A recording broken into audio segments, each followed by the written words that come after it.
သူများအောင်မြင်တာသာဓုခေါ်တာဘယ်နဲ့ဝမ်းနေလားဝမ်းသာသူများကိုသာဓုခေါ်တယ်ကိုယ့်ကိုသာဓုမခေါ်နိုင်ကိုယ့်ကြောင့်နာတယ်ခါချပါဆိုတော့တင်းခံတယ်ခါလျှော့ဆိုတော့တောင်းခံတာမယ်ဆရာဘာပြောတော်လှန်တာအဲ့ဒါကြီးချလိုက်ရင်ဒုက္ခရောက်မယ်ထင်နေတာနော်တကယ်တမ်းကျတော့ကိုကဒုက္ခကြီးရနေတာကိုမသိဘူးတော့ဒုက္ခကြီးရတာသိကြီးနဲ့ပေပြီးခံတာပေတုံးနေခေါ်တယ်ညှိချုပ်တာချမ်းသာလာတော့မျိုးတော့ဆင်းရဲနေအဲ့ဒါလည်းဆက်ပြီးညှိချုပ်တာညှို့ကွင်းမိတဲ့သမီးလို့ဆက်ကပဲယုံတော့တယ်ဒါတွေကိုဦးဇင်းတို့ကပရိယေနဲ့ပြောမယ်ဆိုရင်အများကြီးပဲဒီအချိန်မှာဦးဇင်းတို့ကသိအမွန်းတင်ပြီးပြောဖို့တဲ့နော်တကယ်ကျင့်စဉ်မှာလူရင်းလူရရောက်တာလေးတွေကိုပဲပြောချင်တာခုနအမွန်းတင်ပြောတယ်ဆိုတာပရိယေအဖြစ်ပြောစရာတွေပေါ့အာနာပါနကမ္မထံစိတ်ကိုအခုအိမ်ရလာတော့ကဒိဋ္ဌိတဏဒေါသလောဘတို့စိတ်ကိုတတ္တဝမှန်သမျှအုပ်ချုပ်ထားတယ်ဆိုတာမသိဘူးစိတ်ထဲမှာအခုယောဂီတို့ဝေဒနာတက်လာတော့စိတ်ကိုဒုက္ခယုတ်ဝေဒနာနဲ့ပေါင်းတော့ဆင်းရဲတယ်ဆိုတာလည်းသိတယ်ဟုတ်ပါမလားရှိသေးလား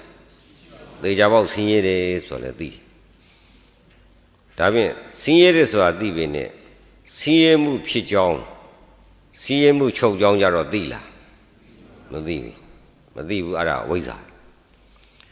ရုပ်တရားရဲ့ဖောက်ပြန်တဲ့သဘာဝလက္ခဏာဖောက်ပြန်နံပြောင်းညှို့ပြီးခံစားတဲ့နာရဲ့သဘာဝလက္ခဏာအဲ့ဒီသဘာဝလက္ခဏာတွေကိုမသိရတဲ့အဝိဇ္ဇာစိတ်မှာဒိဋ္ဌိဒေါသလောဘတို့သည်လောင်မြိုက်နေတယ်ဆိုတာကိုလည်းပိုင်းခြားမမြင်တာကလည်းအဝိဇ္ဇာပစ္စယသင်္ခါရဘာလို့တယ်လဲသင်္ခါရကလှုပ်မယ်ညှစ်မယ်ချုပ်မယ်နော်ခန္ဓာကိုယ်ကြီးကိုတွန်းထားမယ်မထားမယ်တင်းထားမယ်တောင်းထားမယ်ပြုပြင်မှုတွေမလုပ်ဘူးလားအာသင်္ခါရ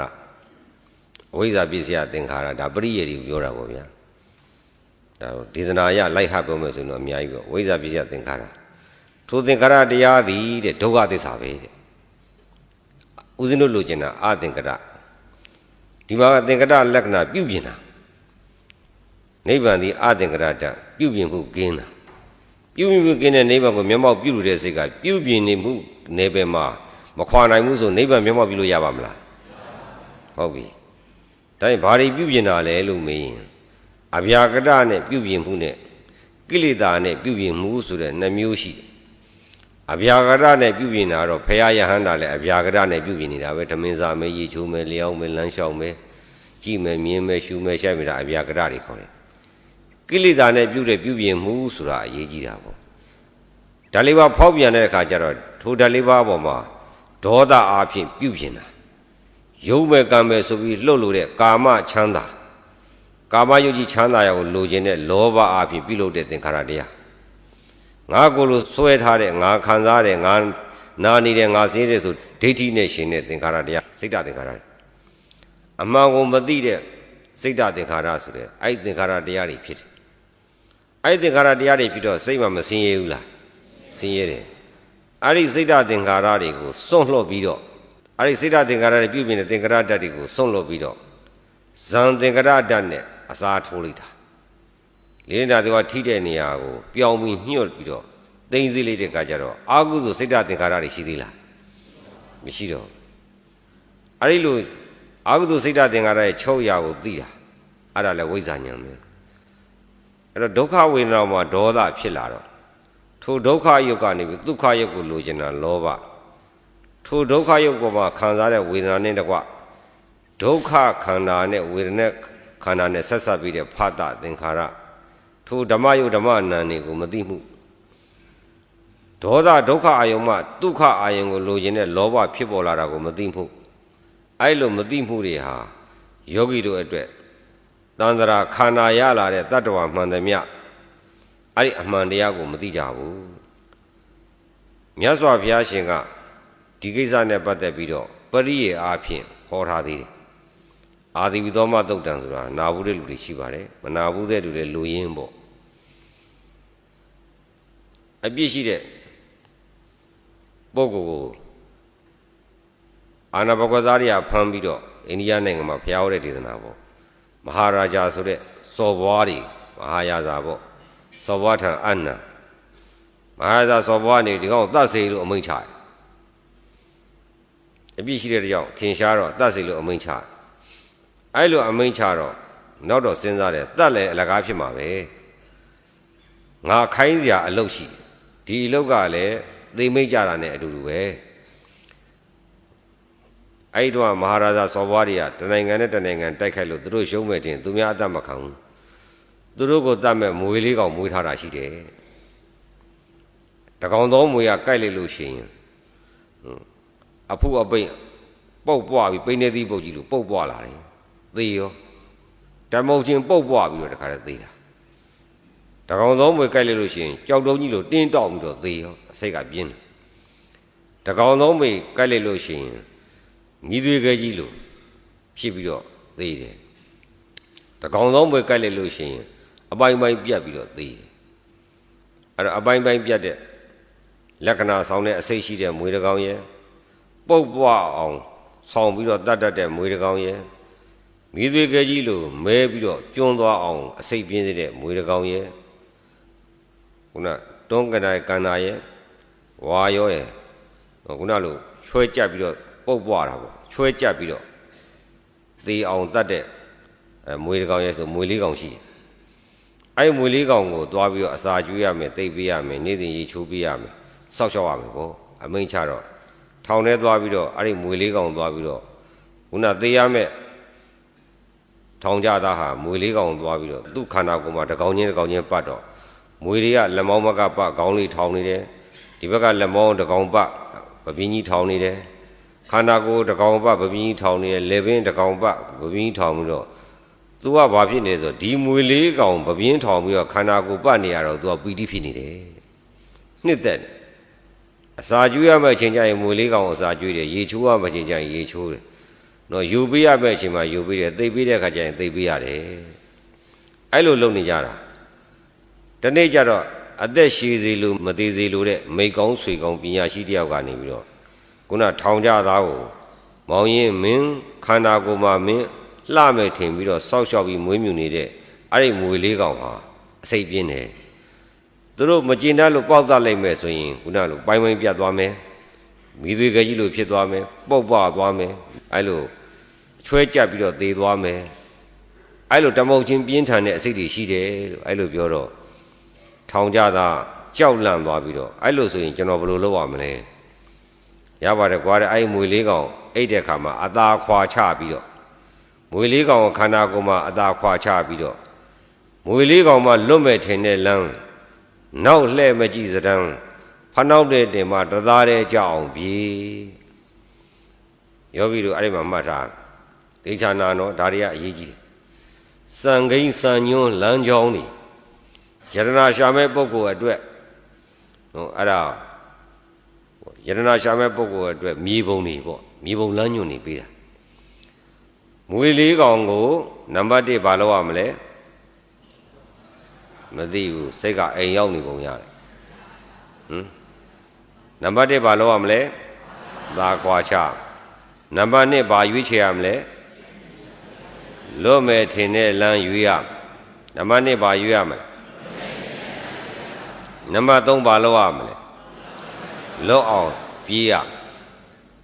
ပြောစီနဲ့မော်ဒယ်ကဲလျှောက်သလိုပြေးရမှာလားဘယ်လိုပြေးရမလဲ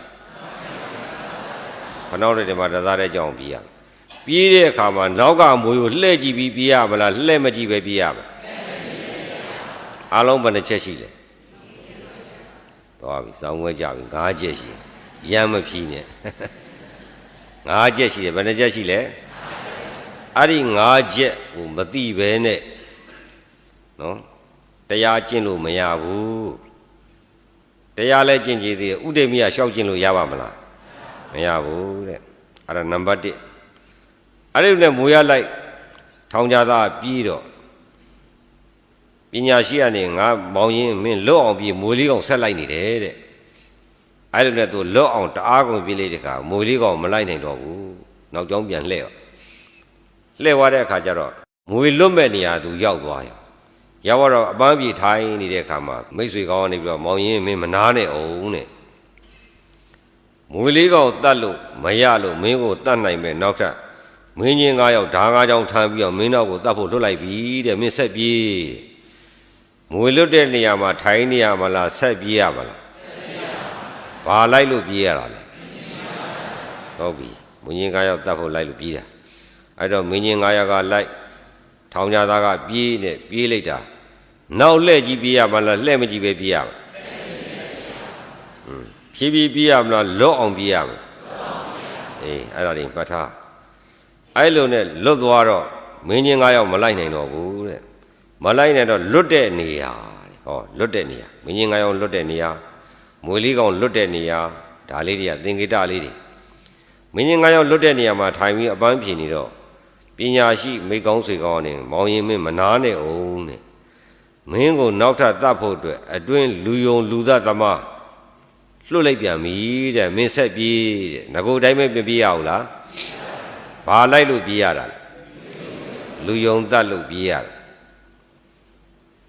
ဟုတ်ပြီနော်အဲ့ဒါမှတ်ထားအဲ့ဒါမသိရင်မဖြစ်ဘူးအဲ့လိုနဲ့ဆက်ပြေးတဲ့ခါကျတော့လူယုံလူသားသမားလည်းမလိုက်နိုင်တော့ဘူးတဲ့ဘယ်ရောက်သွားလဲဆိုရွာကြီး6ရွာအိမ်ကြီး6လုံးရှိတဲ့နေရာရောက်သွားတယ်တဲ့တရွာတရွာမှာအိမ်တစ်လုံးရှိတယ်ရွာဘယ်နှရွာလဲဟုတ်ပြီအဲ့ဒီမှာလူတွေလည်းမရှိဘူးတဲ့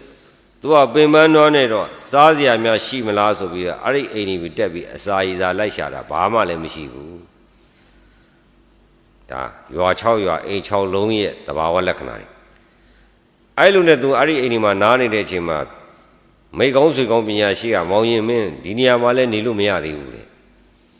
တရွာတရွာကိုဓမြကြီးတယောက်ကလာတိုက်သေးတယ်တဲ့မင်းရန်သူမကင်းဘူးတဲ့မင်းလွတ်အောင်ဆက်ပြေးတဲ့နားလို့ရသလားဆက်ပြေးရတယ်တဲ့ဆက်ပြေးတဲ့အခါကျတော့မြစ်ချားမြစ်ပြင်လေစိတ်ကန်းရောက်သွားတယ်မြစ်စိတ်ကန်းရောက်တော့ရှေ့ဆက်ပြေးစရာလမ်းမရှိတော့သူကအဲ့မှာငရုတ်ထိုင်ပညာရှိမိကောင်းကနေမောင်ရင်မင်းဒီနေရာကလည်းနားလို့မရသေးဘူးတဲ့ဒီမှာပဲကန်းကရန်သူတွေရှိတယ်တဲ့မင်းကိုတနည်းမဟုတ်တနည်းနဲ့တတ်ဖို့လာအောင်ပါပဲတဲ့ဟိုဘက်ကန်းကတော့ရန်သူနေမီကင်းပြီတဲ့မင်းဟိုဘက်ကန်းရောက်အောင်ပြေးတဲ့ဟာကျွန်တော်ဗျာလှေမရှိဖောင်မရှိဘယ်လိုလုပ်ပြေးမလဲတဲ့ဒီစကားလေးတွေကအရေးကြီးတယ်နော်ရပါတယ်ကွာတဲ့မင်းသိကိုင်းတွေသိရွက်တွေအဲ့ဓာတွေကိုຫນွယ်ကြိုးတွေနော်ဟိုဒီတစ်ပင်အခောက်တွေအခွန်တွေနဲ့စီတုပ်ပြီးတော့ဖောင်ဖွဲ့လိုက်ပေါ့ကွာတဲ့လက်ပြကူတော့မရဘူးမြစ်ကကျဲတယ်ဖောင်ဖွဲ့တော့ဟုတ်ပြီဗျာတဲ့ဘာနဲ့လှော်မလဲတဲ့ထိုးွားလည်းမရှိတက်လည်းမရှိတော့လွယ်ပါတယ်ကွာတဲ့မင်းမှာ6ထောင်2ချောင်းလက်2ချောင်းရှိတာပဲတဲ့6ထောင်2ချောင်းကလည်းရက်လက်2ချောင်းကလည်းရက်အဲ့လိုမင်းကြိုးစားအားထုတ်ရင်တော့မင်းဟိုဘကန်းရောက်ပါပဲတဲ့အဲ့လိုနဲ့တက်ကိုင်းနေစုစည်းပြီးတော့ဖောင်ဖွဲ့ပြီးတော့အဲ့ဖောင်ပေါ်မှာအရားမောက်ပြီးတော့ခြေ2ချောင်းလက်2ချောင်းနဲ့ဟိုဘကန်းကိုရက်တော့တာလွယ်လွယ်နဲ့ရပါမလားရက်တာနောက်ဆုံးတော့ပထမမြည့်ရဲ့၄ဘုံတစ်ဘုံရောက်သွားတယ်မောင်ရင်ရက်လို့ရမလားမြည့်ရဲ့၄ဘုံတစ်ဘုံမှာမရဘူးဆက်လော်ရတယ်ပန်းလာတယ်ပို့ပြီးအားဆိုင်ရတယ်စိုက်လော်တဲ့အခါမြည့်ရဲ့အလေကောင်ရောက်သွားတယ်၄ဘုံ2ဘုံရောက်သွားတယ်ပို့ပန်းလာတယ်နွမ်းလာတယ်ဒါမှမဟုတ်ရက်လို့မရဘူးရှေ့ဆက်ပြီးတော့ငကိုတဲ့3စားလောက်အားထုတ်ရတယ်အဲ့လိုအားထုတ်တဲ့မြည့်ရဲ့၄ဘုံ3ဘုံရောက်သွားတယ်နားလို့ရလားမရဘူးတဲ့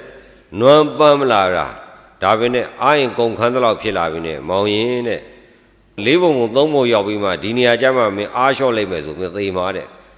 ရှိတဲ့ခွန်အားနဲ့စိုက်ထုတ်ပြီးတော့ဟိုဘကန်းရောက်အောင်ကူးပြီတော့တဲ့အဲ့လိုနဲ့ဟိုဘကန်းရောက်အောင်ကူးတော့ရောက်သွားတော့သူကဖောင်ကြီးနာထိုင်နေမောင်ရင်နဲ့ဒီဖောင်ဟာမင်းဒီဘကန်းကူးဖို့ပဲအကျိုးပြုတယ်တဲ့ဒီဖောင်နေမင်းထမ်းမသွားနဲ့ပြစ်ထားခဲ့တော့အဲ့ဒါကတရားကျင့်တဲ့ယောဂီကိုတရားကျင့်ရလမ်းကြောင်းကိုမြတ်စွာဘုရားပရိယေနဲ့ဟောတာအခုကတရားလဲကျင့်နေသေးတယ်ဘယ်မလမ်းကြောင်းဘာမှမသိပဲနဲ့သွားကျင့်လို့ရပါမလားအေးမိမိကလည်းဘယ်လမ်းကိုလူကျင်တာကတော့နိဗ္ဗာန်ရောက်ခြင်းလို့ပါဗျာတမက်တဖို့ရခြင်းလို့ပါဗျာနော်အပေတကာပိတ်ခြင်းလို့ပါဗျာအဲ့လိုပေါ့မက်တိဖို့တွေလူကျင်လို့ပါဗျာလို့ဒါအဲ့ဒါဘုရားကပြောနေတာကိုလိုချင်တဲ့နိဗ္ဗာန်ကိုလိုချင်တဲ့မက်ဖို့ဆိုတာ အစင်းစင်းလမ်းကြောင်းဘလို့ရှိတယ်ဆိုတာမသိဘဲနဲ့ကျင့်တာပါရမီပဲရမယ်လမ်းကြောင်းပေါ်ရောက်မှာမဟုတ်ဘူးအထုတ်ပြီးတော့ရိတ်တာသွားတိုင်းရပါမလားဆိုလိုတာကတော့အဲ့ဒီရိတ်တာကလည်းဆရာကလည်းတပည့်ကြီးပထမလမ်းကြောင်းဒီလိုဒုတိယလမ်းကြောင်းဒီလိုတတိယလမ်းကြောင်းဒီလိုလို့အဲ့လိုမဟုတ်ဘဲနဲ့ဥဒေမိယာပြနေတော့လမ်းကြောင်းပေါ်ရောက်ပါမလားမရောက်ဘူးကောင်းပြီဒီကနေပြီးတော့တပည့်တော်ဘုရားရွှေတုံဘုရားသွားခြင်းလို့ကဲတခါကြီးဟာရီကနေရှေ့သွားလမ်းရောက်ပါဟိုတစ်ရကတ္တရာလမ်းကြီးတွေ့လိမ့်မယ်အဲ့ဒီတိုင်းကဆက်လျှောက်သွားမင်းရောက်မယ်လို့အဲ့လိုပြောလိုက်ပြောတော့တခါကတောသားဆိုတော့မသိဘူးပေါ့ဗျဒီလမ်းတိုင်းဆက်သွားတဲ့ရှေ့မှာကတ္တရာလမ်းကြီးမတွေ့ဘူးလားတွေ့တော့အဲ့ဘက်ကကတ္တရာလမ်းတွေ့တော့ဒီဘက်ကိုထွက်သွားတယ်မြောက်ဘက်ကိုထွက်သွားတော့မင်းကတ္တရာလမ်းတိုင်းရှောက်လို့ပြောတော့မြောက်ဘက်ကိုထွက်သွားတော့လဲဘာလမ်းလဲတောင်ဘက်ကိုသွားတော့လဲဒါဒီနေရာကနေရှေးတုံဘုရားကမြောက်ဘက်မှာရှိလားတောင်ဘက်မှာရှိလားအဲ့ဒါကိုမြောက်ဘက်ကြီးသွားနေတော့နော်ကတ္တရာလမ်းတော့ကတ္တရာလမ်းလို့ပြောကြတာလမ်းတော့ရှောက်ကြတာတော့တူပါတယ်ရည်ရွယ်ချက်တူပါမလားမတူဘူးတရားကျင့်တယ်တရားကျင့်တယ်တရားပြတယ်လို့ပြောကြပေမဲ့အဲ့ဒါတော့တူကြပေမဲ့အနိစ္စတွေဒုက္ခတွေယုံနာနေလို့ပြောကြပေမဲ့မြောက်ဘက်ကိုရောက်နေပြီရှင်ဘုရားနဲ့တူတဲ့လမ်းကြောင်းမှားနေရင်ပြောတဲ့ကတ္တရာလမ်းလို့အခေါ်အဝေါ်နဲ့တူတဲ့ရုပ်ပဲနာမဲဖြစ်တာပဲပြက်တာပဲဒုက္ခပဲအနတ္တပဲလို့ပြောတာချင်းတော့မတူဘူးလားတရားထိုင်နေတဏှာရင်ငုတ်တုတ်ထိုင်နေတဏှာကြီးပြင်းထားကြတာရောမတူဘူးလားပန်းနိုင်တူရဲ့လားမတူဘူးအတန်တော့တူတယ်တဲ့အကြောင်းအရာတွေကွဲနေတယ်အတန်ကတော့ပြောတဲ့တန်အနိစ္စဒုက္ခရုပ်တည်နာနေရတော့အတန်တော့မတူဘူးလားအကြောင်းအရာတွေကွဲတယ်ဘာဖြစ်လို့လဲလမ်းကြောင်းမမှန်လို့လမ်းကြောင်းအစင်းစင်းကိုမသိလို့အဲ့တော့တရားဓမ္မတွေမှာမသိလို့ဆရာကိုပုံအပ်တာနောက်တော့ဘလို့ဖြစ်နေလဲဆိုဒီမှာပါတယ်ရွှေကြီးစီအဖွဲရွှေကြီးစီဆိုတာကြီးစီကြိုင်ပြီးထုလိုက်ရင်អော်ပြီးတော့မလဲဘူးလားလဲတော့ပြီးသလားထပ်ထုတာပဲသွားပြန်ပြီနောက်တစ်ခေါက်អော်ပြီးလဲပြန်လာတာပဲပြီးပြီလားလက်ထဲကလွတ်သလားမလွတ်တော့ဘာလို့ခံရမလဲခင်ဗျားတို့အထုခံရမှာစိတ်ချဒါကနှိမ်ပြောတာဟုတ်ပါဘူးဗျာဘာမှနှိမ်ပြောစရာမလိုပါဘူးလူဖြစ်ရကြဦးစင်းတို့မှာဦးစင်းနေတိုင်းပိတ်ဆို့လို့မရတဲ့စိတ်ကအဲ့ဒါပဲလူဘဝနှခါပြန်မရနိုင်ဘူးအခုလက်စုပ်လက်ကင်ကြီးလူဖြစ်နေတာအလွန်မှရနိုင်ခဲ့တယ်သာသနာနဲ့ကြုံဖို့မလွယ်ဘူးဒါကြီးကနေတိုင်းလွှမ်းမိုးဖိစီးနေတဲ့ယောဂါတစ်ခုလိုဖြစ်အဲ့တော့အပိမခံဒုက္ခခံခန္ဓာကိုယ်အညင်သေးခံဘဒူးလာဒါပဲပြောတာကျန်တာဘာမှမသိဘူးအယူကြီးလိုပဲဟုတ်လဲဟုတ်တာပဲသူ့ဘာသူတထေကြီးဘက်ကလို့အာနာရှိဘက်ကလို့ဘာကြီးလာခမရသိမှာကြက်တီကိုတုံးပြောပဲဘာမှရှင်းလို့မရဘာဖြစ်လို့လဲလို့မင်းခုနလိုလူဘဝလူဖြစ်ဖို့မလွယ်ဘူးဆိုတာကောင်းကောင်းသိထားဒီသာသာနဲ့ကြုံဖို့မလွယ်ဘူးဆိုတာတွေကဒါတွေပြောမယ်မဆုံးတော့ဘူးပေါ့လေကောင်းကောင်းသိထားတယ်သိလို့မြင်လို့လူဘဝဟာတန်ဖိုးသိကြီးလုံးလို့အဲ့ဒီတန်ဖိုးကြီးတဲ့ဗရမ ्या ကြီးကိုအလကားနေတယ်ဆိုတနေ့ပြည်တန်းတဲ့ဗရမ ्या တစ်လုံးခွဲနေတာနဲ့တူးနေတယ်အဲ့တော့သမျောနေတာပေါ့သမျောနေတာအဲ့တော့ကြည်မြန်တော့လေတဲ့ဆရာထံကိုအာကိုကြီးပုံအပ်ပြီးတော့ဆရာမတရားဖို့တရားလူချင်းလို့ဆိုပြီးသွားတာဟိုကြတော့ဆရာမတရားဖို့တရားတော့ဘာတရားတော့မသိဘူးကဲတဏှာကြီးထိုင်ဒါမှတဏှာကြီးတောင်းဆိုပြီးထားဟုတ်လားသူလဲတတ်တာတော့ပြောတာပဲပေါ့သူသိသူတတ်ထားတာကိုပြောတာနှိမ့်ဆက်တာတော့မဟုတ်ပြောတာဒါပင်လည်းလမ်းကြောင်းအမှန်ပေါ်ရောက်မရောက်ဆိုတာမသိတဲ့အပြင်ကိုနောက်တော့ဘာဖြစ်သွားလဲလို့ဆိုကြကတရားဟာပြင်းပြင်းရှူလှုပ်ရှူတော့လူရှုပ်တွေဖြစ်ကုန်ရောမဲလှုပ်ရှူတာနော်ဦးဇင်းတို့ဒီအာနာပါနကမ္မဋ္ဌာန်းလှုပ်မရှူရဘူးလားလှုပ်မရှူလို့ရမလားမရဘူးလေအဲ့ဒါကိုလှုပ်ရှူတာကိုအပြည့်မြင်တော့မြတ်စွာဘုရားကြီးခွက်ခောက်တဲ့ဥမာနဲ့ပြတာတယ်အစကျမ်းတယ်ဆိုတာလှုပ်မရှူရဘူးလားအေးအဲ့ဒါကိုအပြစ်လို့ပြောရင်ဖယားကိုပြစ်မှားပြီးပြီ တရားကိုလည်းပြင်မှားပြီးပြီမိမိကိုယ်လည်းပြင်မှားပြီးပြီတရားကျင့်တဲ့ယောဂီတွေကိုလည်းပြင်မှားပြီးပြီမြားတစ်ချောင်းနဲ့၄កောင်ပြချရတာသွားရောအဲ့လိုဖြစ်တယ်ကြာကြာထိုင်တာတရားလာတယ်ကြာကြာထိုင်မှလာတယ်ကြာကြာထိုင်လို့တရားရမယ်ဆိုရင်ဖဲသမားတရားရကုန်မှာပေါ့သူကကြာကြာမထိုင်ဘဲနဲ့ရဟန်းကိစ္စပြီးထားတဲ့သဘောရှိနော်အနာခံထိုင်မှတရားလာတယ်အနာခံကြသလားဆိုငရဲသားတွေတရားရကုန်မှာပေါ့တဲ့ပါဇက်ကပြောတာလွယ်ပါသည်အဲ့ဒီအာဟုတုကံကလူတရားတစ်ထောင်တစ်သောင်းတတ်တာတဲ့ပူကြီးပါသည်တရားကိုပြင်မှားလို့နော်အေးအဲ့လိုလွယ်နဲ့ပြောအဲ့လိုပြောတော့ပုရုဇဉ်ဆိုတော့အချောင်ကြိုက်တော့အချောင်သမားချင်းသွားတိုးတာလမ်းကြောင်းပေါ်မရောက်ဘူးအခုတော့ဘုရားကလမ်းကြောင်းပေးထားတယ်အခုတရားနာတယ်တရားကျင့်တဲ့တရားဓမ္မတွေဟာအတိတ်ဘဝကကာယကံဝစီကံမနောကံဆိုတဲ့ကံ၃ပါးမပြုတ်ခဲ့ဘူးလားကောင်းကံကောမကောင်းကံကောအကုန်ပြုတ်ခဲ့တော့ကောင်းကျိုးမကောင်းကျိုးခံစားရမယ်ခန္ဓာဒုက္ခဒုက္ခသစ္စာကြီးရပြီရတဲ့ခန္ဓာမှာဒီစိတ်ကလေးကတီးရပြီတီးတဲ့ခါကျတော့တီးရတဲ့ထောင်ကြီးရဲ့မှာဘာနဲ့နေရလဲပထဝီမွေဟာနားတယ်စူးတယ်ဆိုတာဘာမွေကြိုက်တာတောင်းတယ်ထုံတယ်ကျင်းတယ်ဆိုဘာမွေကြိုက်တာလဲပထဝီမွေကြိုက်ဒီထဲမှာမွေမကြိုက်တဲ့လူပါလားသူကဆိုကြိုက်ပေးခံပေးခံတာတော့ထားပြီးတော့ချုပ်ထားတာအောက်ကမူရကြိုက်တဲ့အဖွားမြောက်ပြက်ခွဲဖြစ်ဦးဇင်းတို့မှာရွာမှာဦးဇင်းတို့တောသားတွေဆိုမနေ့အစောကြီးကျောင်းပိန်ဘုန်းကြီးကျောင်းသွားမနေ့အစောကြီးကြတော့ရွာအဆုံးကိုသွားပြီးတော့မိုးရီတစ်ဖွဲနဲ့တောကိုကြီးတွေကနန်း၌ထွက်တာကနန်း၌ထွက်လာပြီဆိုလို့ရှိရင်ကစင်းရိုးကကနန်းကျစ်စာကဲကိုဖဲ့လိုက်ဖဲ့လို့ပေါ်သွားပြီဆိုအဲ့ဒီအမိလေးထက်ပြီးငါတို့လေးထိုင်ဟိုလှဲ့ဒီလှဲ့ကြည့်ကနန်းကလည်းတွေ့ရောကြိုက်တော့တွန့်ကြိုက်တော့သူခုံမြောကြိုက်တာသူကကနန်းအကြိုက်ခံလို့မြဲမှသူကခုံထွက်မှကနန်းညှဲ့ပါမှစားရမှာဘူးအဲ့တော့ကနန်းကြိုက်တာမမြဲခင် तू ကဘာလုပ်နေရလဲတွန့်နေတာမလုံမရှားဗျာဒီမှာလဲဒီပုံစံဒီဇိုင်းလေးတွေမပါဘူးလားဟိုကရှည်ရှူတာပါအရှိတုံကြည့်ပါအနှိမ့်မြသူ့အဆိုဘာပြောဒီမှာတွန့်ခံအဲ့ဒါကြတော့တတ္တိရှိတယ်ဗျာမစိုးအဲ့တော့ယောဂီတို့စပြီးတရားကျင့်တဲ့ပုဂ္ဂိုလ်ဒီဘယ်မူနဲ့ကျင့်ဘယ်ဆရာနဲ့ကျင့်ဘယ်နေရာမှာကျင့်ကြိုက်တဲ့မူနဲ့ကျင့်ဒီယောဂီတို့ရဲ့ကံပြုတ်ထားတဲ့ကံကြောင့်ခံစားရတဲ့ဒီစိတ်ကလေးဟာပထဝီတည်သောအာဘောဆိုတာဓာတ်ကြီး၄ပါးရဲ့နှိမ့်ဆက်တဲ့ခန္ဓာကြီးနဲ့ပေါင်းမနေရဘူးလားအဲ့ဒါဟာဒီယုတ်တရားကြီးကဘာလဲမွေလေးကောင်ကိစ္စယောဂပူတယ်ဆိုတော့ပစိုးတွေထမိန်အောင်ချွတ်တာအဲ့ဒါဘာမွေကြိုက်တာလဲတည်သောမွေအချွဲတွေကြက်ပြီးတော့တကွဲကွဲနဲ့ဖြစ်နေတာဘာမွေလဲအာဘောခန္ဓာကိုယ်ကြီးကအရေးလဲအောင်ရွဲနေတာဘာလဲအာဘောမွေဖောပြီးတော့အရေးတွေရွဲမနေဘူးလားဖောပြီးတော့ရောင်ပြီးတော့ရေးလဲအောင်ခါတယ်ပိနေသည့်ပုဂ္ဂိုလ်ဖြစ်မလာဘူးလား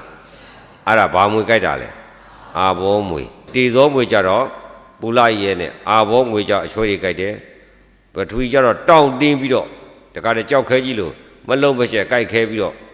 တောင့်ပြီးတော့ခဲတာတချို့ဆိုလက်တွေကိုယ်တွေဆန့်လို့မရတော့ဘူးခိုက်ပြီးတော့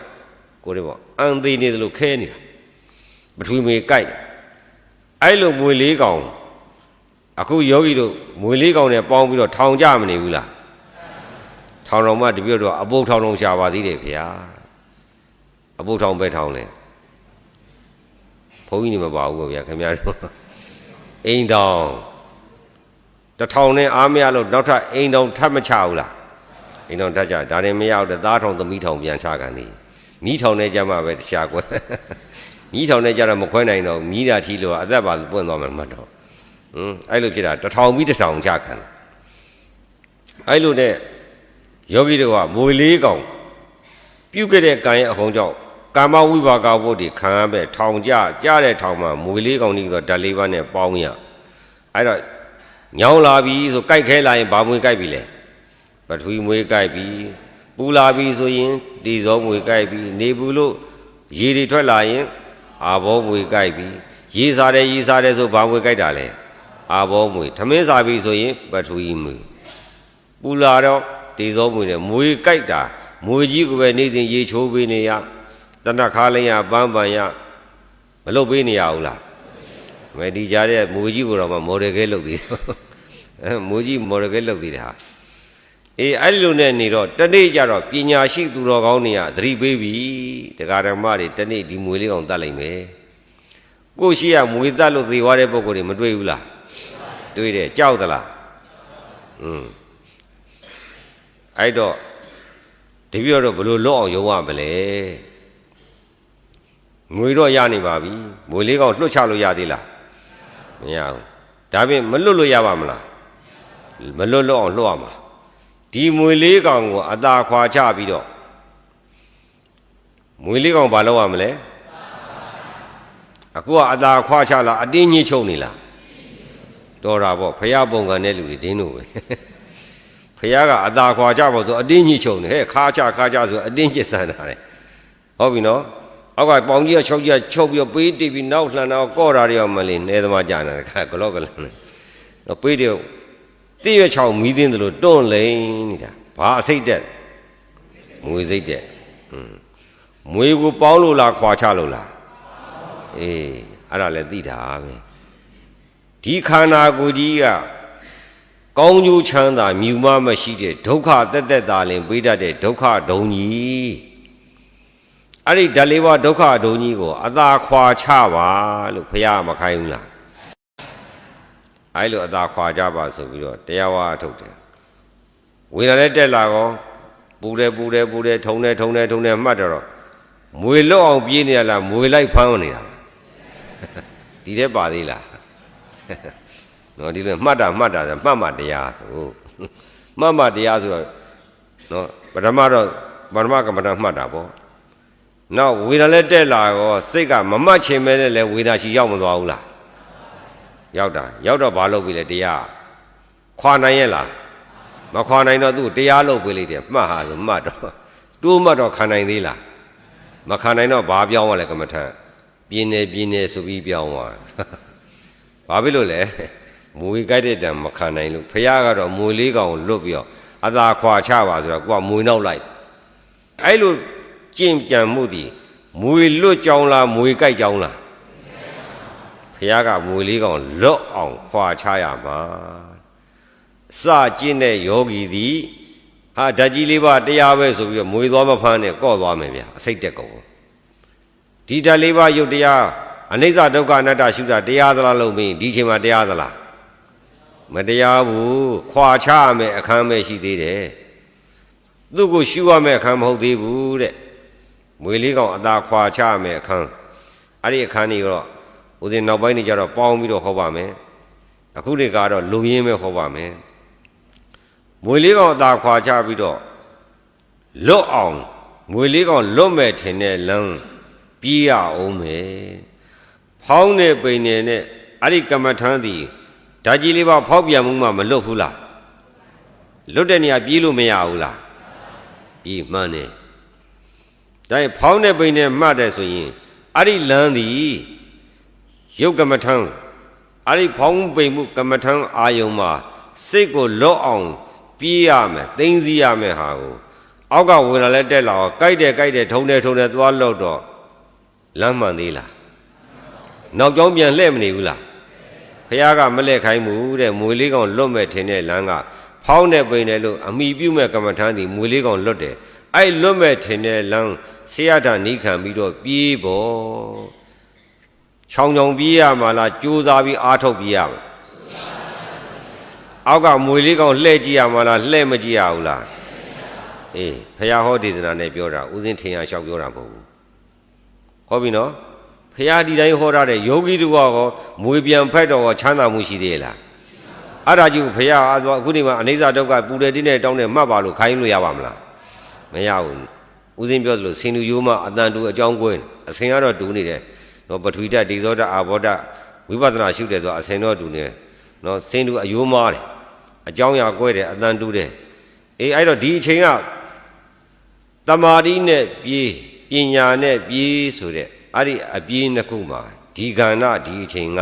တမာတိနဲ့ပြေးရမယ်အခန်းရှိပါသေးတယ်ပညာနဲ့ပြေးတဲ့အခန်းဆိုတာနောက်ပိုင်းကျတော့ယောဂီတို့ကိုယ်တိုင်မျက်မှောက်ပြုရမှာပါအခုကတော့ခုနကတော့ဒီအာနာပါနကမ္မထံအခုဦးဇင်းတို့ပြေးကြဟဲ့အာနာပါနကမ္မထံအရှိတို့အနေမြညှိပြီးတော့တဖြောင်းနဲ့ရှူပြီးတော့နောက်လက်မကြည့်ပဲနဲ့မရှုခိုင်းဘူးလားအဲ့ဒါကိုယောဂီတို့အဲ့ဒါကိုစွန့်ပြီးအောက်ကသွားကြည့်တော့မွေကြိုက်မခံရဘူးလားအဲ့တော့ဘာလို့ ရလဲကိုလွတ်မဲ့ထင်တဲ့မူလကမ္မထံအာနာပါနကမ္မထံကိုရောက်အောင်စိတ်ကိုအောက်ကဓာတ်လေးပါဖောက်ပြန်တဲ့ဒုက္ခဝေဒနာကိုလှည့်မကြည့်ပဲနဲ့မပြေးရဘူးလားဟောအဲ့တော့ဒုက္ခဝေဒနာမှာလာတဲ့ဒီခန္ဓာကိုယ်ကြီးညှိချုပ်ထားမယ်ခါကြီးဆန်းထားမယ်ဆိုရင်မွေသွားဖက်နေတာပဲမဟုတ်ဘူးလားလွတ်ပါမလားအဲ့ဒါကြောင့်လို့ပြောတာဥဇုံကံယံပဋိဒါယသွားပြီးဆန်းထားကြည့်ပါကိုယ့်ကိုယ်အရင်ဆန်းကြည့်အောင်ကိုယ်တိုင်ကိုဖော်တဲ့ဈေးကိုအရင်စားအောင်ပါဟုတ်ပြီလားအခုကဒုက္ခိတွေလည်းမကြော်ဘူးတဲ့အဲ့ဒါမွေလေးကောင်လွတ်မဲ့ထင်တဲ့လမ်းဖောင်းရပညာကပဲပြေးပြေးငယ်တိတ်ကပဲပြေးပြေးလင်းနဲ့နာသီဝထိတဲ့နေရာကပြင်းပြင်းနဲ့ပြေးပြေးပျော့ပျော့နဲ့ပြေးပြေးနောက်လက်မကြည့်ပဲနဲ့ပြေးလို့လွတ်တယ်ဆိုရင်ဖြည်းဖြည်းလေးရှူလဲရတာပဲကိုယ့်ဘောက်ကိုလွတ်အောင်ရှည်ရှည်အတူအရှိတူနည်းနည်းပြင်းနေနည်းနည်းပြောတယ်ကိုယ့်ဘောက်ကိုတော့လွတ်အောင်ပြေးဦးဇင်းတို့ကလွတ်ဖို့ပဲလိုတာအခုဒီနေ့ညရှောက်သွားတယ်ပထမတော့ကတော့ပခုံးကြီးသွားညှစ်နေတယ်ဆိုတာမွေကိုသွားဖက်နေတာနဲ့မတူဘူးလားမလွတ်ဘူးတဲ့အခုတော့ပခုံးကြီးညှစ်တာကိုစွန့်ပြီးတော့နော်ဆရာညွန်ကြားတဲ့အတိုင်းမိမိရဲ့လိုအပ်ချက်တွေကိုညှိပြီးတော့ဝင်လေထွက်လေကိုတတိကပ်ပြီးတော့အရှိတူမအောင်ကြည့်ပြီးတဖြောင်းနဲ့ရှူလိုက်တာလွတ်သွားတယ်ခုနပဲရှောက်ဝင်သွားဘူးလားလွတ်သွားပြီဆိုတဲ့စကားမပါဘူးလားအာနာပါနအရှိတူအနေမြညှိပြီးတော့တဖြောင်းနဲ့ရှူပြီးထိကျက်နဲ့ဝင်လေထွက်လေမထိကျက်တော့မဟုတ်ဝင်လေထွက်လေတစ်ခုခုကိုတတိကပ်ပြီးတော့စိတ်ကိုသိမ်းစည်းထားမယ်ဆိုလို့ရှိရင်မြဲပါလို့ရှိရင်အောက်ကမွေကြိုက်ခံရသေးလားအဲ့ဒီအာနာပါနတတိမှာမြဲခြင်းဖောင်းမြပညာကမ္မထမ်းမလိုက်မြဲခြင်းအဲ့လိုမြဲနေတဲ့နေရာသည်မွေလေးကောင်လွတ်တဲ့နေရာပါပဲယောဂီတို့သဘောပေါက်ပြီလားဘာတွေပေါက်လဲအရင်တုန်းကဦးဇင်းတို့ငငယ်တုန်းကခေတ်ဟောတချင်းခေတ်ပေါ်တချင်းကတဲ့ပုံကိုယ်ကြီးအခုရှိသေးလားတချို့သိမကုန်ဘူးလားဘာလို့သိတာလဲမွေကြိုက်လို့သိတာအော်နိုင်သေးလားမသေးကန်ဒီအမလေးပြတော့အော်သွားသေးပူလာကြီးရဲ့လောင်လာကြီးရဲ့တော့မအော်ဘူးလားတချင်းလေးဆိုနိုင်သေးလားမဆိုနိုင်တော့အေးအဲ့လိုမွေလေးကောင်လွတ်မဲ့ထင်တဲ့လမ်းပြေးရမယ်ကိစ္စသည်ဘယ်မူနဲ့ကျင့်ကျင့်ဘယ်ဆရာနဲ့ကျင့်ကျင့်ဘယ်နေရာမှာကျင့်ကျင့်ဆရာစကျင့်တဲ့ပုဂ္ဂိုလ်သည်မွေလေးကောင်မှလွတ်မဲ့ထင်တဲ့လမ်းကိုနောက်လက်မကြည့်စတဲ့ပထမအဆင့်ပြေးရမယ်အခန်းဟာဝိပဿနာကျင့်စဉ်ရဲ့ဝါလုံးတန်းပါပဲမြန်မာစာသိမဲ့ဆိုဝါလုံးစရေးသလိုဝိပဿနာစကျင့်မဲ့ဆိုပထမမွေလေးကောင်မှလွတ်မပြေးရဘူးလားအကယ်၍မပြေးနိုင်လို့မွေကိုသွားဖက်မိပြီဆိုရင်စိတ်ထဲမှာဘာထွက်လာဖားထွက်လာတယ်ဒေါသတိကတော့ဖားထွက်မလာဘူးလားဖယားကပရိယေအပြင်2မျိုးပြောပြီးနေသဘောကတော့1မျိုးတည်းဖြစ်မနေဘူးလားအေးအဲ့တော့ဘယ်မူနဲ့ကျင့်ကျင့်ဘယ်ဆရာနဲ့ကျင့်ကျင့်သူ့ဘာသူနုကျင့်ကျင့်ကြမ်းကြမ်းကျင့်ကြိုက်သလိုတာကျင့်ဖားကလော်တာကြောက်ရဲ့လားခုနအာနာပါနကမ္မထာမှာတမာတိစိတ်ကမြဲသွားတော့အေးသွားတယ်ငြိမ်းသွားတယ်လဲဆိုတော့ဖားပြီးတော့ဒေါသထွက်သေးလားမထွက်တော့ဘူးဒါအပြီးမထွက်သေးတာမဟုတ်ဘူးတည်ငါပါဟံမရှိသေးတာနော်တည်ငါဝိက္ခမနာသမုတ်စေတာဆိုတော့3ချက်မှာဦးဇင်းတို့တည်ငါပါဟနာခဏပဲပယ်နိုင်သေးတာအဲ့လိုဆိုယောဂီတို့ဦးဇင်းတို့ယနေ့ပြနေတဲ့ကျင့်စဉ်သည်သိအင်းမူမို့လို့နော်အောင်လံဘုန်းကြီးမို့လို့သူ့နီးနဲ့သူပြတယ်ဆိုတာရှိလားဦးဇင်းနီးရှိတယ်လို့ပြောတာပါလားမပါပါဘူးဘုရားကအာနာပါနကမ္မထံနော်ကမ္မထံယူလို့ရတယ်ဖောင်းတဲ့ပိန်နဲ့ကိုပြုကျင်တဲ့ကမ္မထံမိမိစိတ်တည်လို့အာသာရှိမဲ့နေရာကိုကမ္မထံမြတ်စွာဘုရားလက်ထက်ကလည်းဗရိန်ပုံနာသာသနာပုံတက်မယ်ဆိုပြီးတော့ရှင်သာရိပုတ္တရာထံနီးခံပြီးတော့တရားအားထုတ်တာတဝါရာကျွတ်သွားတယ်မရဘူးမရတော့တပည့်တော်ဘုရားတဲ့ဘာနမိတ်နာမှလည်းမပေါ်ဘူးတဲ့ထွက်တော့မယ်တဲ့အဲ့တော့မှမြတ်စွာဘုရားအဲ့တော့အတိတ်ကိုစီစစ်လိုက်ဒါမြတ်စွာဘုရား